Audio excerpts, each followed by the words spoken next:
하겠습니다. 고린도서 1장 9절에서 10절 시작. 너희를 불러 그의 아들 예수 그리스도 우리 주와 더불어 교제하게 하시는 하나님은 미쁘시도다. 형제들아, 내가 우리 주 예수 그리스도의 이름으로 너희를 권하노니 모두가 같은 말을 하고 너희 가운데 분쟁이 없이 같은 마음과 같은 뜻으로 온전히 합하라. 아멘. 자, 오늘 말씀을 시작하면서 그리스도인으로서 우리가 알아야 할 세 가지 용어 함께 좀 설명드리고 정리하면서 말씀을 좀 시작하려고 하는데요. 저희 교회가 성경 공부하는 시간이 또 뭐 제자 훈련하는 시간이 따로 없다 보니까 기본적인 어떤 크리스천 베이직이라 그러나요? 뭐 상식적인 신앙인으로서 알아야 될 그런 기본적인 지식들에 대해서 가르칠 그런 시간이 없어서 말씀 시간을 통해서 조금씩 제가 흘려보내는 그런 작업을 하고 있는데 추후에 제자 훈련 또 진행하면서 또 여러분들이 기본적으로 알아야 될 상식이라든지 영적으로 더 깊어져가는 그런 훈련의 과정이 될 수 있도록 잘 준비하고 함께 동참하는 그런 귀한 과정이 되길 소망합니다. 자, 오늘은요 세 가지 용어를 먼저 좀 함께 살펴보기 원하는데, 첫 번째는 이신칭의. 들어보셨죠? 못 들어보신 분도 있을 텐데, 이게 써이자, 뭐뭐로써 할 때 한자로 써이자에 믿을 신자, 또 칭할 칭자에 의로울 의자. 풀어서 설명드리면 뭐가 되죠? 믿음으로써 의롭다 칭함받는다. 한마디로 하나님께서 우리에게 거저주신 은혜에 대해서 설명하는 그런 단어인데요. 우리가 예수 그리스도를 믿음으로써 죄의 굴레로부터 구원함을 얻게 되었다는 거예요. 그래서 더 나아가서 하나님의 자녀가 되는 권세를 얻게 되었고, 하나님께서 우리를 그래서 의롭다 인쳐주셨다는 거예요. 우리가 뭔가 열심히 해서 뭔가 우리가 대단해서 우리가 의로운 것이 아니라 예수 그리스도를 믿음으로써 의롭다 인침을 받았다는 겁니다. 자, 두 번째 개념은요, 성화. 자, 구원받은 것으로 끝나면 안 되고요. 이신칭의의 경험을 했다면, 하나님 주님을 예수 그리스도의 복음의 능력을 의지함으로 의로운 인생, 하나님의 자녀가 되었다면 그 다음 단계, 거룩할 성에 되어질 화, 거룩해지는 과정을 우리가 밟아야 되는데, 한마디로 믿음으로 우리가 하나님의 자녀가 되는 그런 은혜를 하나님께서 거주셨잖아요. 그렇다면 이후로는 하나님의 자녀답게 살아야 된다는 거죠. 구원받은 그리스도인으로서 살아가야 된다. 한마디로 거룩하게 살 의무가 있다는 거예요. 하나님의 자녀로서 그 신분과 그 역할에 맞는, 그 수준에 맞는 삶을, 거룩한 삶을 좀 살아가야 되지 않겠는가. 성화라는 개념이에요. 그래서 우리가 신앙생활을 하면 할수록 점점 더 예수 그리스도의 분량까지 우리의 인품이, 우리의 믿음이 성장해야 된다는 거죠. 10년 신앙생활 했는데, 어떤 분은 막 30년, 40년 했는데 자충만하고 믿음이 자라지 않는다면 이 성화에서 걸리는 거죠. 그렇죠? 자, 세 번째는요. 자, 성화의 과정까지 밟았으면 이 하나님의 심판에 대한 개념도 좀 붙잡고 있어야 되는데, 자, 여러분, 믿지 않는 사람들에게 있어서 하나님의 심판은 징계, 다시 말해서 멸망을 의미합니다. 나중에 하나님 앞에 섰을 때 하나님께 심판받는다. 다시 말해서 내가 하나님 백성답게 살지 못했던, 또 하나님과 상관없이 살았던 그 모든 삶의 과정들에서 심판당한다. 무서운 얘기잖아요. 그렇죠? 그런데 이 똑같은 이 하나님의 심판이라는 이 단어가, 이 개념이요, 구원받은 자들에게 있어서는, 그리스도인들에게 있어서는요, 다른 의미로 그렇게 해석된다는 거지요. 한마디로 하나님의 샘하심, 다시 말해서 하나님의 보상을 우리에게 의미한다는 거예요. 믿지 않는 자들에게는 징계지만 구원받은 그리스도인들에게는 하나님께서 주시는 상급이라는 거죠. 우리가 하나님 앞에 서게 되는 날, 우리가 하나님께서 우리에게 허락하신 그 시간들, 그 삶을 어떻게 믿음으로 영위했는지에 대해서 하나님께서 반드시 셈하시는데 그때 야 잘했다. 그래 이런저런 실수도 있고 잘못한 선택도 있지만 그러나 네가 하나님의 뜻 안에서 나의 뜻 안에서 그렇게 믿음으로 살려고 애쓰는 그 과정들을 내가 칭찬한다. 넌 나의 기쁨이다. 이렇게 하나님께서 칭찬하시고 상급 주시는 이게 하나님의 심판이라는 개념으로 믿는 자들에게는 딱 매치가 되는 거죠. 그런 의미에서 여러분 우리가 심판주 되시는 하나님 앞에 서게 됐을 때 우리가 상 받는 인생 징계당할까봐 하나님께 징계받을까봐 두려워하는 그런 삶의 모습이 아니라 하루하루 나는 하나님께서 주실 그 상급을 기대하며 달려갑니다. 사도 바울이 고백했던 것처럼 그렇게 믿음으로 하루하루 받을 상급을 기대하며 살아가는 그런 신앙의 모습, 이게 그리스도인의 삶의 과정이라는 거지요. 여러분 옆 사람 바라보시면서 함께 이렇게 권면해 볼까요? 당신은 상 받을 사람입니다. 시작. 예, 여러분들은요 상 받을 사람들이라니까요. 예, 이왕이면 더 큰 상급 받을 수 있도록 여러분들 하루하루 믿음으로 이렇게 하루하루 의미 있게 하나님께 올려드리는 그런 복된 인생 되시기를 간절히 축원드립니다. 하나님은요 공의로우신 분이어서요 상급이 모두에게 동일하게 다 주시는 게 아니라 한 만큼 주시는 분이에요. 그러니 이왕이면 비교당하지 않게끔 좀 더 좋은 것 받는 그런 우리 영일교회 교우들 될 수 있도록 서로가 서로를 권면하고 나만 존경받는 데가 아니라 나만 많이 받으면 이게 아니라 함께 좋은 거 누리는 그런 복된 공동체 될 수 있도록 함께 권면하고 응원하고 함께 성장시키는 우리 모든 믿음의 공동체 되기를 간절히 소망합니다. 자 이제 본문 말씀 돌아와서 고린도전서 1장 1절에 보면요 사도 바울이 자기 자신을 소개하는데 이렇게 정의합니다. 자 넘겨주시겠습니까? 하나님의 뜻에 따라 그리스도 예수의 사도로 부르심을 받은 나 바울 자신이 어떤 사람이라고요? 시작. 하나님의 뜻을 따라 그리스도 예수의 사도로 부르심을 받은 여러분 아시는 것처럼 바울은요 예수님을 믿는 사람들을 핍박하던 사람이에요. 그런데 예수님의 대적자였던 바울이 주님의 사도로 부르심을 받았다는 거예요. 뭐에 의해서요? 하나님의 뜻에 의해서. 다시 말해서 하나님께서 바울 자신을 먼저 믿어주심으로 자신에게 주님의 사도로 일할 수 있도록 이렇게 기회를 주셨잖아요.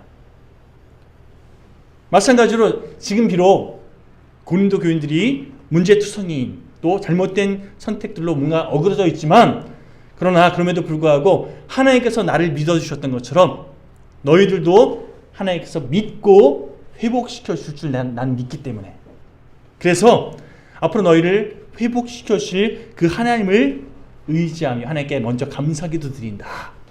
이게 지난주에 함께 살펴봤던 내용 아닙니까? 지금을 보면서 한심해하고 찌릿거리면서 그렇게 비난하는 정죄하는 모습이 아니라 일하실 하나님을 기대하면서 하나님께 먼저 감사하는 왜요? 이런 나도 하나님께서 택하시고 구원하셨다면 저 사람들도 또 저 문제 있는 이 사람도 회복시키실 줄 믿고 그 하나님을 의지하며 하나님을 믿음으로 이렇게 먼저 감사할 줄 아는 태도 그리고 하나님의 시선으로 다른 사람들을 바라볼 수 있는 것 이게 신앙인의 태도라는 거예요. 자 그렇다면 계속해서 오늘 본문 9절 함께 살펴보기만 하는데요. 자 함께 읽어볼까요? 시작. 너희를 불러 그의 아들 예수 그리스도 우리 주와 더불어 교제하게 하시는 하나님은 미쁘시도다. 자 미쁘시도다라는 이 구절은요 뭐 예쁘다라는 게 아니에요. 믿을만하다라는 뜻이에요. 한마디로 신실하시다라는 의미인데요. 한마디로 하나님께서는 신실하시다 이런 의미라는 거예요. 신실하신 하나님께서 너희를 불러주셨는데 왜 불러주셨는가? 예수님과 더불어 교제하게끔 하시기 위해서, 우리들로 하여금 독생자 예수 그리스도 안에서 주님과 교제하는 인생 되게끔 우리를 불러주신 그분은 신실하시다는 거예요. 여러분, 교제하게 하시는 이라는 단어는요, 헬라어로 코이노니아, 좀 들어보신 분 계시죠? 코이노니아 합시다. 우리 보통 예배 끝나고 나서 교제 시간 가질 때 우리 코이노니아 시간에 뭐 이렇게 얘기하잖아요. 이 코이노니아는요, 코이노모스라는 단어에서 파생됐는데, 이 코이노모스라는 헬라어는 동역자라는 뜻이 있어요. 자, 그런 의미에서 성경이 말하는 코이노니아, 교제하는 시간은요, 단순히 그냥 예배 끝나고 차 마시면서 혹은 음료수 함께 마시면서 서로 자기 삶에 살아가는 이야기 나누고, 아유 재밌었어, 이렇게 이렇게 교제하는 그런 수준의 모임을 의미하는 것이 아니라 서로 그리스도의 동역자가 되기 위해서 서로 헌신하고 그 삶을 나누고 하나님의 어떤 분이신지 고백하는 이 전 과정이 코이노니아라는 거예요. 주님의 동역자로서 서로 가다듬어주고 도와주는, 함께 신앙을 고백하는 시간이 코이노니아 시간이라는 거죠.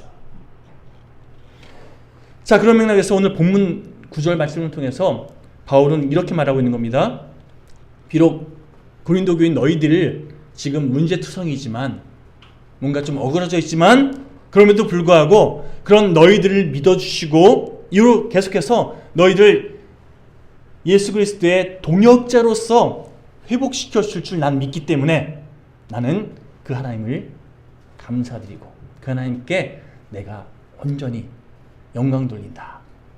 이거 얘기하고 있는 거예요. 자, 그래서 우리 10절 말씀 좀 읽어볼까요? 10절 시작. 형제들아, 내가 우리 주 예수 그리스도의 이름으로 너희를 권하노니 모두가 같은 말을 하고 너희 가운데 분쟁이 없이 같은 마음과 같은 뜻으로 온전히 합하라. 자, 온전히 합하라. 이 합하라는 단어는요, 헬라어로 카타르티조라는 단어를 쓰고 있는데, 카타르티조. 자, 여러분 헬라어 딱 읽으실 줄 알죠? 카타르티조. 여러분, 이 카타르티조라는 단어는요, 여러 군데를 잘 관리해서 제대로 작동되게 한다라는 뜻이 있어요. 쉽게 설명드리면, 자동차 이게 본네트를 딱 열면 여러 가지 부품들이 쫙 있잖아요. 자, 그 복잡한 막 여러 가지 부품들이 각각 모양도 틀리고 역할도 틀리지만, 그러나 서로 유기적으로 잘 역할이 이렇게 서로 이렇게 합력할 때에 자동차가 잘 굴러가게 돼 있잖아요.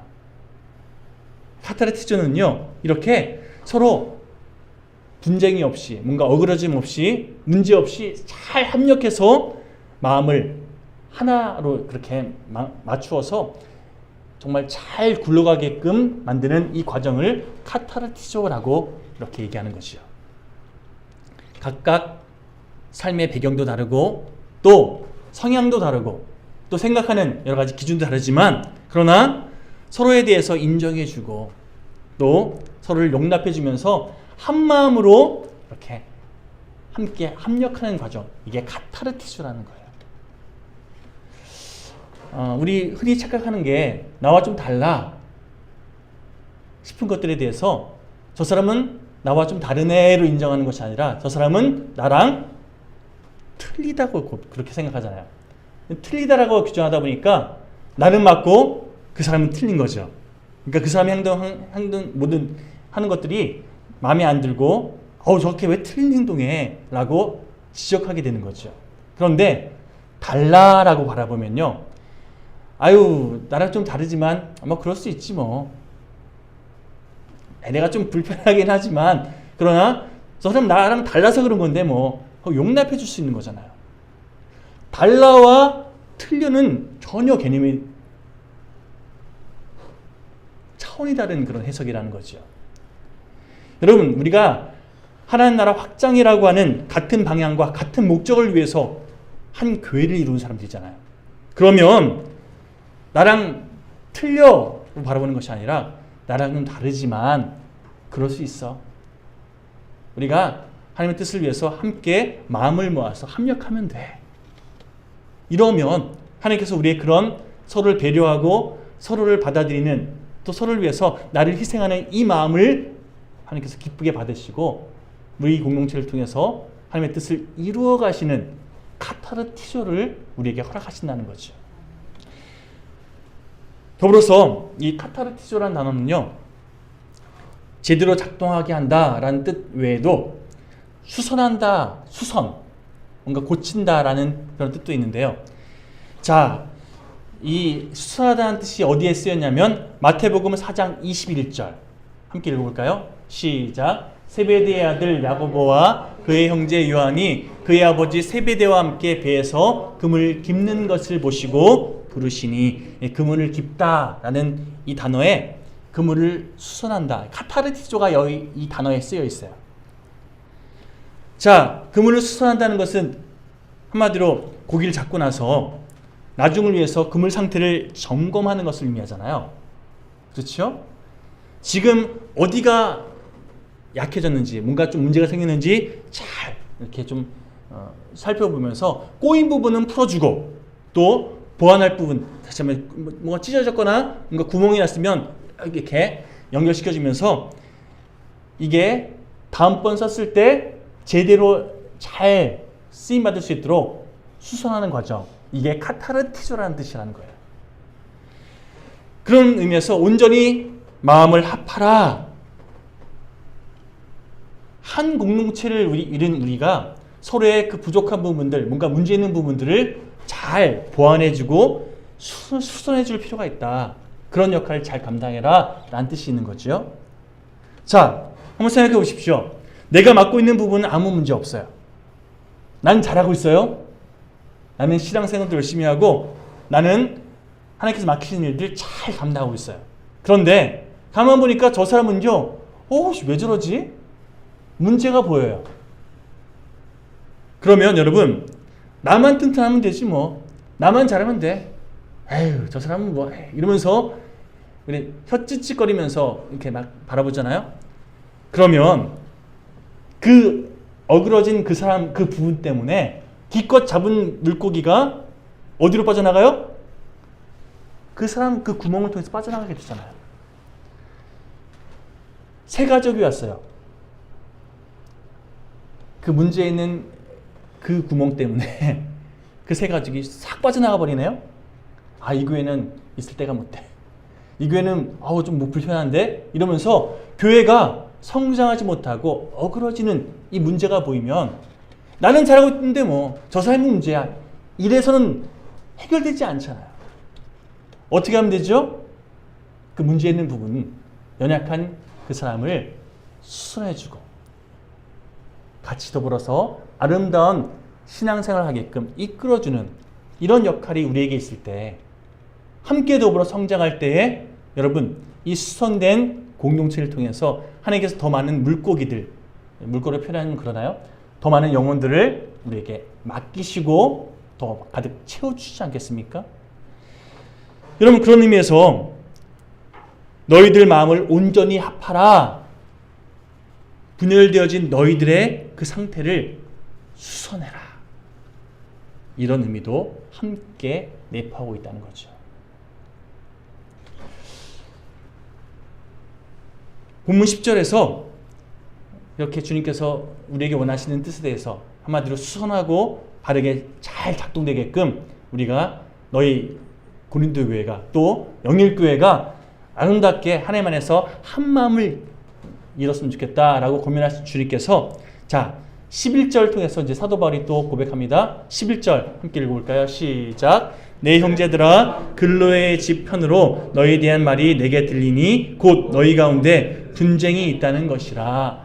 자, 글로의 집 편으로 라는 뜻은요, 글로에라는 사람 집에서 온 사람 통해서 바울이 고린도 교회의 여러 가지 문제들을 듣게 되었다는 거예요.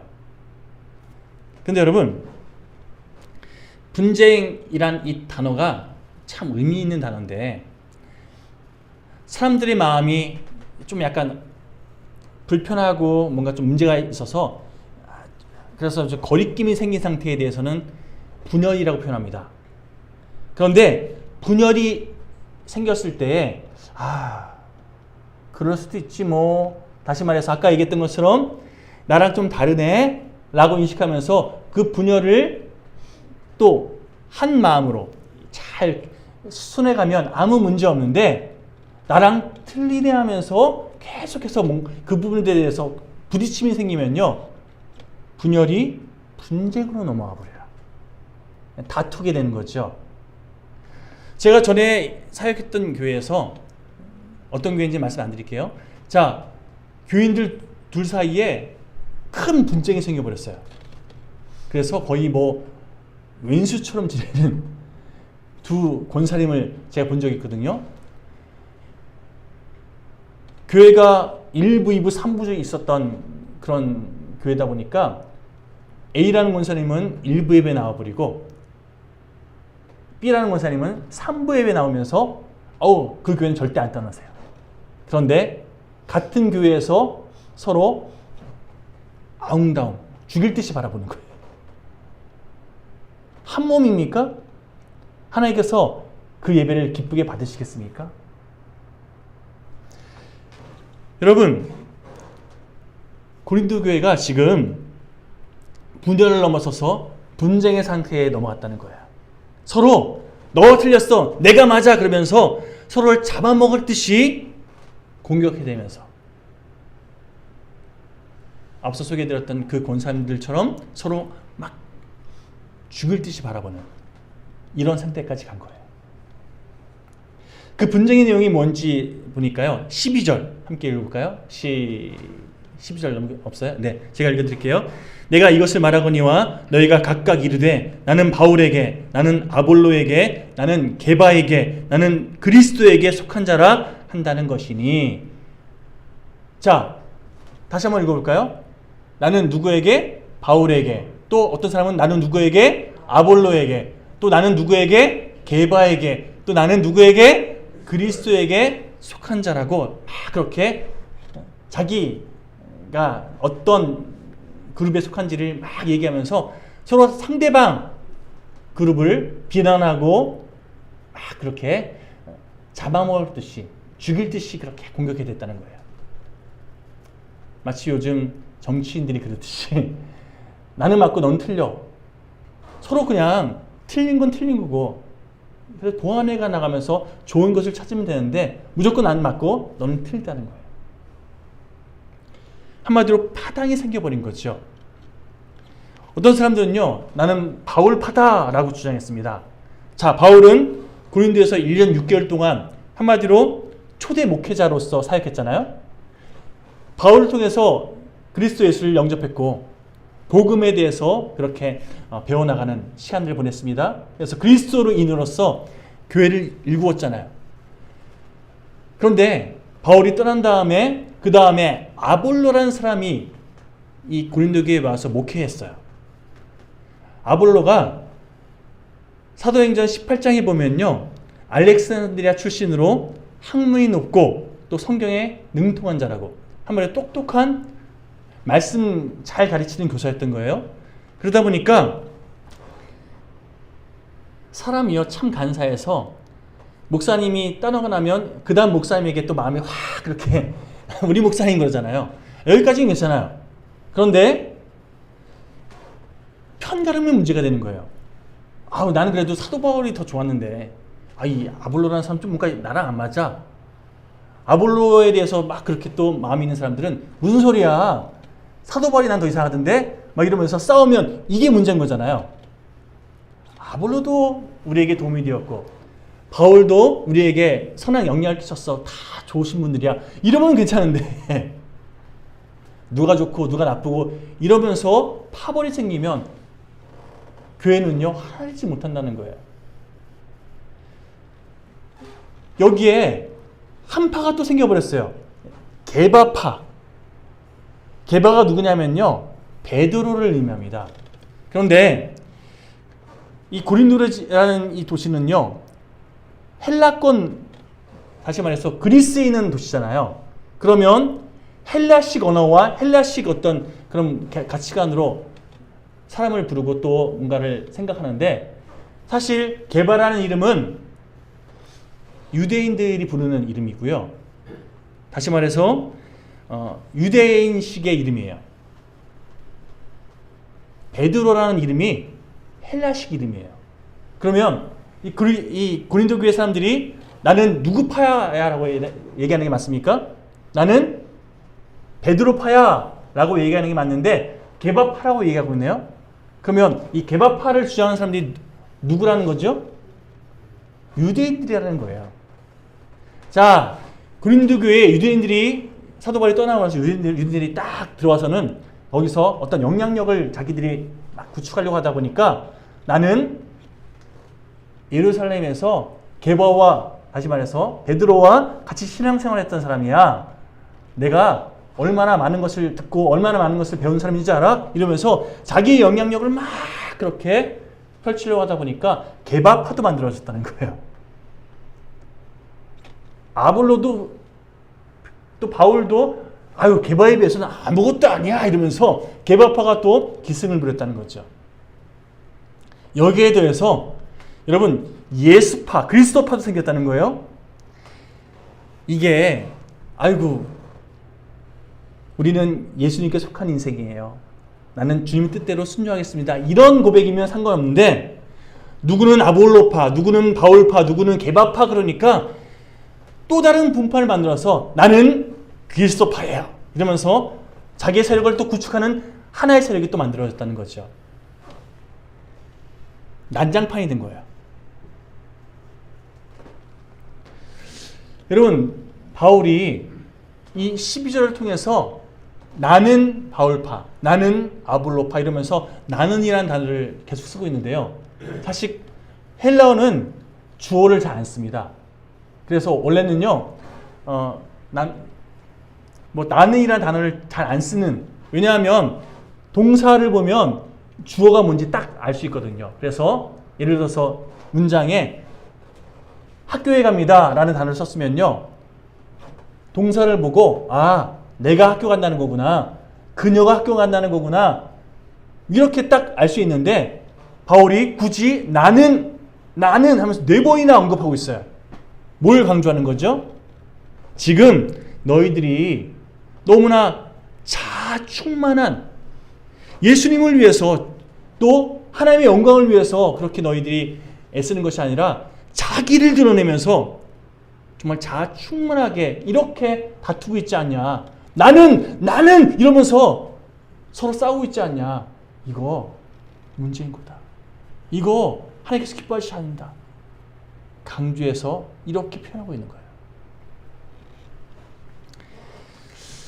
빌립보서 1장 15절에서 18절 말씀 보면요, 이제 거의 사역을 마무리하면서 바울이 빌립보에 있는 교회에게 편지를 쓰는 내용인데요. 자, 함께 읽어볼까요? 시작. 어떤 이들은 투기와 분쟁으로, 어떤 이들은 착한 뜻으로 그리스도를 전파하니. 바울이 가만 돌이켜보니까 어떤 사람은 정말 선한 마음으로 이렇게 주님의 복음을 전하는 사람들이 있었고, 또 어떤 사람들은 분쟁심으로, 또 시기심으로 복음을 전하는 그런 사람들이 있었다는 거예요. 자, 때문에 빌립보서 1장 16절 그 다음 절 한번 읽고 시작. 이들은 복음을 변증하기 위하여 세우심을 받은 줄 알고 사랑으로 하나. 자, 이들은이란 단어는 말 그대로 선한 마음으로 복음을 전하는 사람들을 의미해요. 그 사람들은 정말 주님의 동역자로서 복음을 전하는 일에 최선을 다했던 그런 일들을 했지만, 그런데 17절 보십시오. 시작. 그들은 나의 매임에 괴로움을 더할 줄로 생각하여 순수하지 못하게 다툼으로 그리스도를 전파하느니라. 그들이란 이 단어는요, 투쟁과 분쟁으로 복음을 전했던 사람들을 의미해요. 한마디로 바울에 대한 질투심으로 그렇게 복음 전하는 데 앞장섰던 사람들을 의미하는데, 바울이 로마 감옥에 갇힌 것을 보고 나서 바울이 이제 끝났다. 이때 우리가 열심을 다해서 복음 전하는 데 힘쓰면 바울이 누렸던 그 영광, 그 명예, 그 지위 우리가 차지할 수 있겠지 하면서 막 열심을 다해서 복음 전하기 시작하는 사람들이 있었다는 거예요. 바울이 보니까 이들, 다시 말해서 그냥 순수한 마음으로 주님의 복음을 전하기 위해 앞장섰던 그런 사람들도 귀하고, 그들 시기심으로 잘못된 그런 동기로 복음을 전하는 사람들도 인간적으로 생각하면 저 사람들 못됐다라고 생각할 수 있지만, 그러나 주님께서 보시기에는요, 그런 사람들 통해서도 주님의 복음이 흘러갔다는 거예요. 그래서 동기가 어땠든지 간에, 자, 18절 함께 볼까요? 시작. 그러면 무엇이냐? 거칠애로 하나 참으로 하나 무슨 방도로 하든지 전파되는 것은 그리스도니 이로써 나는 기뻐하고 또한 기뻐하리라. 어떤 동기든지 간에 그리스도의 복음이 흘러갔으니 나는 그것으로 기뻐한다. 여러분, 바울이 이렇게 성숙한 고백을 할 수 있었던 것은요, 인간적인 감정으로 저 사람은 나한테 왜 저러지? 이렇게 바라보지 않고, 그래도 주님께서 일하셨구나, 주님의 복음이 이렇게 확장되어진 것이 나는 그래서 감사한다, 믿음으로 바라보니까 이런 고백을 할 수 있게 됐더라는 거예요. 여러분, 지금 그들을 바라보면서도요, 비록 경쟁심으로 잘못된 그런 동기로 시작했지만, 그러나 어쨌든 그들의 중심은 주님께 있음을 나는 믿는다. 그렇기 때문에 잘못된 동기로 시작했다 할지라도 주님께서 그들을 통해 일하신 거 아니냐. 그래서 나는 기뻐하고 감사한다라고 고백하고 있는 건데요. 근데 오늘 본문에 보면요, 고린도 교인들 향해서는 막 책망해요. 너희들 그러면 안 된다. 너희들 그 문제다 라고 믿음으로 책망하고 있는데, 이유가 뭘까요? 앞서 빌립보서에 얘기했던 그 사람들은요, 그래도 주님을 의지하는 믿음을 기초로 그렇게 하고 있는 건 있어요. 물론 거기에 플러스해서 잘못된 자기의 욕망, 자기의 이기심이 함께 아우러져 있긴 하지만, 그래도 주님을 위해서 열심을 다한 건 있다는 거예요.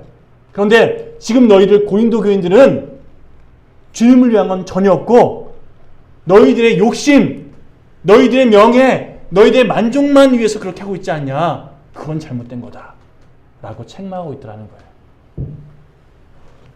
여러분, 죄된 본성으로 내 편, 네 편 가르는 이런 모습들이 의외로 교회에 많아요. 나 편하게 하면 내 편이고 나 불편하게 하면 내 편이 아닌 거예요. 이렇게 끼리끼리 모이는 사람들이 교회에 많아지면 많을수록 그 교회는 건강한 한 몸 공동체가 될 수 없다는 거예요. 예전에 사역했던 교회에서 매년 속회를 재편성하는 이 과정이 있었는데요. 제가 교구 담당이다 보니까 속회 편성을 쭉 하면서 경험했던 건데요. 속회 편성 때마다 전화가 그렇게 많이 와요. 어떤 전화가 올까요? 나 저 사람 불편한데 왜 그 사람하고 같은 속회 넣었어요? 바꿔주세요. 이런 전화. 또 어떤 전화가 많이 올까요? 나 그 사람이랑 속회 같이 하고 싶은데 왜 같이 안 해줬어요? 그 사람과 같이 하게 해주세요. 이런 전화. 바꿔주세요. 바꿔주세요. 바꿔주세요라는 전화가 하루에 정말 수십 통 와요. 인지상정으로 그런 전화하시는 분들의 그 마음, 그 입장, 제가 이해 못하는 거 아니에요. 중고등학생들만 해도요, 수련회 때 자기랑 안 맞는 사람이랑 조되면요, 그 아이는 그 수련회 잘 즐기지 못해요. 사람의 본성이 그렇다는 거예요. 근데 여러분, 제가 초반에는 그런 분들 그런 전화 받으면 알겠습니다 하고 바꿔드렸어요. 근데 어느 정도 좀 짬밥이 생기니까요, 안 바꿔드렸습니다. 오히려 그분들을 권면해드렸어요. 한번 생각해 보십시오. 같은 교회 안에서 신앙생활하는 나의 믿음의 동역자도 잘 내가 섬기지 못하면서, 그 사람과도 함께 이렇게 어우러지지 못하면서 우리가 세상을 살면서 하나님 믿지 않는 사람들 섬긴다? 이거 말도 안 되는 얘기인 거잖아요. 교회 안에서 나랑 좀 맞지 않는 사람들도 내가 잘 섬기지 못하는데, 세상을 살면서 나랑 맞지 않는, 하나님 믿지 않는 사람들을 어떻게 섬길 수 있습니까? 교회는요, 만약 일반적인 친목 모임이라면 앞서 얘기했던 것처럼 바꿔달라면 바꿔주는 게 맞아요. 그래야 분란이 생기지 않으니까. 그런데 하나님 나라 확장을 위해서 훈련받는 곳이 교회잖아요. 내가 좀 불편해도 그런 나의 자아를 좀 가다듬고 내가 그 불편한 사람도 품을 수 있는 그릇으로 가다듬어지는 훈련소가 교회거든요. 그런 의미에서 여러분, 내 몸, 내 이웃을 내 몸과 같이 사랑하라. 주님께서 말씀하셨던 이 부분들 내가 교회에서 훈련받겠습니다. 이 고백으로 우리가 서로를 바라볼 수 있는. 때때로 교회에서요, 저희 교회는 이렇게 뭐랄까 좀 자리가 많지 않은데 교회 자리가 많다 보면요, 지금 한 자리에 4명 정도밖에 못 앉잖아요. 어떤 교회는 6명 앉는 그런 자리도 있거든요. 근데 좀 일찍 오신 분들 가운데 내가 좀 안쪽으로 앉아줘야 다른 사람들이 순서대로 앉을 수 있는데, 꼭 어떤 분들이 있냐면요, 내가 편하게 앉아서 예배 끝나고 나서 편하게 일어나 나갈 수 있는 데를 선호하는 분들이 있어요. 넉넉한 자리면 그래도 돼요. 그런데 예배가 꽉꽉 차는데 그런 분들이 계시잖아요. 그런 분들, 늦은 분들이 오면 어떻게 하는지 아십니까? 안쪽으로 이렇게 들어가면 좋은데 일어나서 들어가라고 이렇게. 강단에서 그 모습 보면요, 막 안타까워요. 내 편한 대로 나를 고집하는 현장이 예배 시간에 계속 그렇게 일어나더라니까요.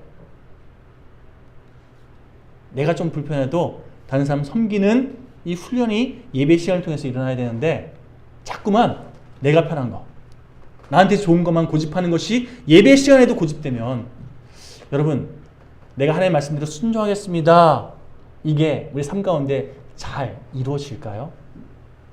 하나씩 하나씩 내가 고집하는 것들이 꺾여지는 훈련이 되어야 되지 않겠습니까? 여러분, 고린도서 3장 9절 말씀을 통해서 바울이 이렇게 권면합니다. 오늘 말씀의 결론을 이 3장 9절을 통해서 맺으려고 합니다. 함께 읽어볼까요? 시작! 우리는 하나님의 동역자들이요 너희는 하나님의 밭이요 하나님의 집이니라. 자, 여기서 말하는 우리는 누굴까요? 바울과 함께 동역하고 있는 요 세력을 의미할까요? 아니요.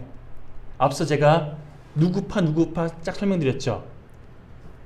아볼로, 게바, 바울, 이 우리는 다 하나님의 뜻을 위해서 함께 동역하고 있는 하나님의 동역자들이라는 거예요. 그러니 나는 누구파다, 누군 틀리고 누군 맞다, 이렇게 바라보지 말고 한 동역자, 한 몸으로 바라보고 너희들도 한 몸으로서 그렇게 서로를 바라봤으면 좋겠다라고 바울이 권면하고 있는 거예요. 편가르지 말라는 거예요. 끼리끼리 모이지 말라는 거예요. 나 편한 거 고집하지 말라는 거예요. 너희는 하나님의 밭이고 너희는 하나님의 집이라는 거예요. 제가 언젠가 이 구절을 통해서 말씀드린 게 있어요. 밭은, 여러분, 열매를 딱 씨를 뿌리면요, 그 씨를 항상 열매 맺어주잖아요. 한마디로 혹시 김학주 원사님 이 구절 통해서 제가 말씀드렸던 거 기억나시나요? 수용성에 대해서 말씀드렸습니다. 콩 심은데 뭐 난다고요? 콩 나고, 팥 심은데 팥 난다고. 지난 주간에 김학주 원사님이 참외 농사를 하셨나 봐요. 그래서 참외 수확하신 거 이렇게 선물로 딱 배달해 주셨는데 맛있게 먹었습니다. 자, 수박 씨를 심었는데 참외가 나오던가요? 참외를 심으니까 참외가 나오는 거예요. 마찬가지로 하나님의 밭이다라는 말은요, 하나님의 말씀이 우리에게 심겨졌을 때 그 말씀이 수확되는 삶을 말하는 거예요. 하나님께서 사랑하라는 씨앗을 우리에게 심으셨으면 사랑을 삶을 통해서 열매 맺어야지요. 섬겨라 말씀하셨으면 우리 삶을 통해서 섬김의 열매가 나타나야죠. 순종하라 말씀하셨으면 순종의 열매가 맺어지는 삶, 이게 하나님의 밭이라는 거예요. 또 집은 어떻습니까?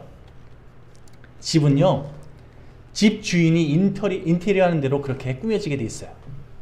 그렇죠. 또 집 주인이 편하게 쉴 수 있도록 그렇게 역할하는 게 집의 역할이에요. 그러면 하나님의 성전인 우리들이 하나님께서 우리에게 거하셨을 때 불편하지 않을 수 있도록, 우리 가운데 죄된 성향, 잘못된 선택들이 가득하면 하나님이 우리가 안에 거하실 때 불편하실 거 아니에요. 거룩하신 하나님이 우리 안에 거하실 때 편안함을 느끼실 수 있도록 우리가 거룩함으로 그렇게 채워져 갔을 때 우리는 하나님의 집으로서 또 하나님의 밭으로서 아름다운 신앙생활을 할 수 있지 않겠습니까? 여러분, 자꾸만 네 편 내 편을 하지 마시고요. 나랑 맞고 나랑 틀리고, 틀리다는 단어를 지금부터 바꿔서 고백하시기 바랍니다. 뭐라고요? 나랑 다르다고. 나랑 다른 것뿐이에요. 틀린 게 아니라는 거예요. 그러니 그럴 수 있어 라고 수용하시면서 주님의 마음으로 한 몸 공동체를 이루는 우리 영일교회가 된다면요, 지금은 요만한 크기의 공동체지만 그러나 저는 믿습니다. 더 큰 하나님의 몸으로 하나님께서 귀하게 사용하시는 더 강력한 하나님의 공동체로 하나님께서 우리를 성장시키시고 사용하실 줄 믿습니다. 자, 그래서 간절히 바라는 것은 30배, 60배, 100배의 더 풍성한 열매를 거두는 그런 하나님의 밭이요, 또 더 많은 영혼들 수용할 수 있는 넉넉한 하나님의 집이 되어서 하나님 나라를 확장을 위해서 귀하게 쓰임받는 우리 영일교회 모든 교우들 되시기를 간절히 축원드립니다. 자, 이 시간 우리 함께 이 찬양 고백하시고 결단하며 기도하기 원합니다.